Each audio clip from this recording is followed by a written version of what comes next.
സക്കാത്തിന് 8 അവകാശികളാണുള്ളത്. ആ 8 അവകാശികളിൽപ്പെട്ട ആർക്കെങ്കിലും ആണ് ഈ സക്കാത്ത് കിട്ടുന്നത് എന്ന് സക്കാത്ത് കൊടുക്കുന്ന ആൾ ഉറപ്പിക്കേണ്ടതുണ്ട്. അതിലിപ്പോൾ ഒന്ന് പറഞ്ഞത് ഫക്കീർ നമുക്ക് ദരിദ്രൻ എന്ന് പറയാം. പിന്നെ മിസ്കീൻ. ഇപ്പോൾ ആധുനിക ലോകത്തെ പണ്ഡിതന്മാർ ഈ ഫക്കീറിനും മിസ്കീനും വേർതിരിക്കാൻ വേണ്ടി രസകരമായ ചില കണക്കുകൾ പറയാറുണ്ട്. അപ്പോൾ അതിലിപ്പോൾ ഒരാൾക്ക് ഒരു വാർഷിക ചെലവ് എന്നുള്ള നിലയ്ക്ക് ഒരു 10,000 രൂപ ആവശ്യമുണ്ടെന്ന് വിചാരിക്കാം. അപ്പോൾ ആ 10,000 രൂപ ആവശ്യമുണ്ടെങ്കിൽ ഒരു 5,000 പോലും ഇല്ലാത്തയാളാണെന്ത് ഫക്കീർ എന്ന് പറയുന്നത്. എന്നാൽ മിസ്കീനെ സംബന്ധിച്ചിടത്തോളം ചിലപ്പോൾ 5,000-ൻ്റെ മുകളിലുണ്ടാകും, 10,000-ക്ക് എത്തുകയുമില്ല. അതായത് അവനെന്തോ വരുമാനം ഉണ്ട്, എന്നാൽ അത് തൻ്റെ ചിലവിനെ മുട്ടിക്കാൻ കഴിയാത്ത അവസ്ഥ ഉണ്ടാവും. അപ്പോൾ അങ്ങനത്തെ ആളുകളാണ് ഈ ഫക്കീർ മിസ്കീൻ എന്ന് പറയേണ്ടത്. പിന്നെ അത് കഴിഞ്ഞതിന് ശേഷം ഫക്കീറിനെ പറഞ്ഞു, മിസ്കീനെ പറഞ്ഞു. പിന്നെ ആമിലീന അലേഹ എന്ന് പറഞ്ഞാൽ ഇപ്പോൾ ഒരു സർക്കാർ സംവിധാനത്തിൽ സർക്കാർ നിശ്ചയിക്കുന്ന അതിൻ്റെ ഉദ്യോഗസ്ഥന്മാരൊക്കെ ഉണ്ടാവും. അത്തരം ആളുകളാണ് അതിൽ വരാറുള്ളത്. പിന്നെ അതുപോലെ തന്നെ അള്ളാഹുവിൻ്റെ മാർഗത്തിൽ യുദ്ധം നടക്കുന്ന ഘട്ടത്തിൽ ഈ യുദ്ധസ്വത്തുക്കൾ അത്തരം കാര്യങ്ങൾ വാങ്ങുവാനും മറ്റൊക്കെ ആവശ്യമായിട്ട് ആയുധങ്ങൾ മറ്റൊക്കെ വാങ്ങുവാനായി സർക്കാരിന്, ഇസ്ലാമിക രാജ്യത്തിലെ സർക്കാരിന് സക്കാത്തിൻ്റെ പണം ഉപയോഗിക്കാം.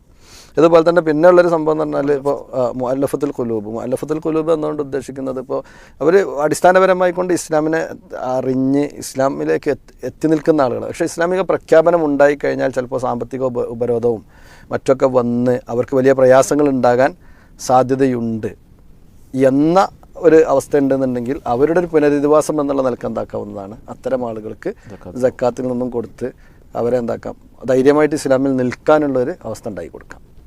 അല്ലാതെ ഒരാൾ മുസ്ലിമാകാൻ വേണ്ടി പൈസ കൊടുത്തേക്കാണ്ട് മുസ്ലിമാക്കുന്ന രീതി അല്ല. പല ആളുകളും അങ്ങനെ എന്താക്കിയിട്ടുണ്ട്, സക്കാത്തിനെ തെറ്റിദ്ധരിച്ചിട്ടുണ്ട്.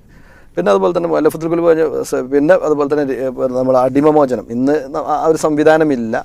ഉള്ള കാലഘട്ടത്തിലാണെങ്കിൽ അടിമകളെ മോചിപ്പിക്കുവാൻ വേണ്ടി സക്കാത്തിൽ നിന്ന് ചിലവഴിക്കാന്നുള്ള. പിന്നെ വബ്നു സബീൽ, അഥവാ ഒരു വഴിയാത്രക്കാരനാണ്. ഇപ്പോൾ നമ്മളൊക്കെ കാലത്ത് എന്ന് പറഞ്ഞാൽ പ്രത്യേകിച്ചും ഇപ്പോൾ എല്ലാവരും ക്യാഷ് എന്നൊക്കെ പറഞ്ഞാൽ ഗൂഗിൾ പേയും അതുപോലെ തന്നെ ഈ ഇങ്ങനത്തെ സംവിധാനങ്ങളൊക്കെയാണ്. ഫോണ് പോയി കഴിഞ്ഞാൽ എന്താവും, എല്ലാം കഴിയുന്നൊരവസ്ഥ ഉണ്ട്. അപ്പോൾ തൻ്റെ നാട്ടിലേക്ക് തിരിച്ചെത്താൻ കഴിയാത്തൊരവസ്ഥ അയാൾക്ക് ഉണ്ടെന്നുണ്ടെങ്കിൽ അദ്ദേഹത്തിന് നാട്ടിലേക്ക് എത്താനും അതിൻ്റെ ഇടയ്ക്ക് എന്തെങ്കിലും കഴിക്കാനൊക്കെ ആവശ്യമുള്ളതുണ്ടെങ്കിൽ അദ്ദേഹത്തിന് എന്താക്കാവുന്നതാണ്, തൊട്ടടുത്ത മഹലിൽ അവിടെ അല്ലെങ്കിൽ അവിടെ എന്തുണ്ട് സക്കാത്ത് സംവിധാനം ഉണ്ടെങ്കിൽ അവിടെ പോയാൽ മാന്യമായ നിലയ്ക്ക്, ഇത് എന്തല്ല ഒരു യാചിച്ച് വാങ്ങുന്ന സംഭവമല്ല, അത് അയാൾക്ക് കൊടുക്കേണ്ട, അയാൾ കിട്ടേണ്ട അവകാശം. ഇങ്ങനെ 8 വിഭാഗം ആളുകളെയാണ് സക്കാത്തിൻ്റെ അവകാശികളായിട്ട് എണ്ണിയിട്ടുള്ളത്. ഈ ആളുകൾക്കല്ലാതെ വേറെ ആർക്കെങ്കിലും സക്കാത്ത് കൊടുത്താൽ സക്കാത്ത് ആവുകയുമില്ല. ഇതാണ് ഇസ്ലാം പഠിപ്പിച്ചിട്ടുള്ള ഒരു സക്കാത്തിനെ കുറിച്ചൊരു അടിസ്ഥാനപരമായി കൊണ്ട് നമ്മൾ മനസ്സിലാക്കേണ്ടതെന്നാണ് സൂചിപ്പിക്കാനുള്ളത്.